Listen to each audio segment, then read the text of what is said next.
Panunumpa ng kawani ng gobyerno. Ako'y kawani ng gobyerno. Tungkulin ko ang maglingkod ng tapat at mahusay. Dahil dito, ako'y papasok ng maaga at magtatrabaho ng lampas sa takdang oras kung kinakailangan.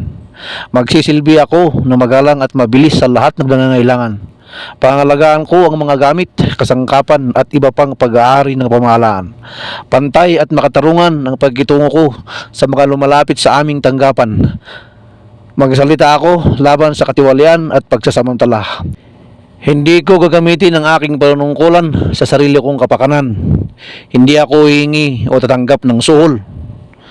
Sisikapin kong madagdagan ang aking talino at kakayahan upang ang antas ng paglilingkod sa bayan ay patuloy na maitaas sapagkat ako'y kawani ng gobyerno at tungkulin ko ang maglingkod ng tapat at mahusay sa bayan ko at sa panahong ito. Ako at ang aking kapwa kawani ay kailangan tungo sa isang maunlad, masagana at mapayapang Pilipinas. Sa harap ninyong lahat, ako'y taus-pusong nanunumpa.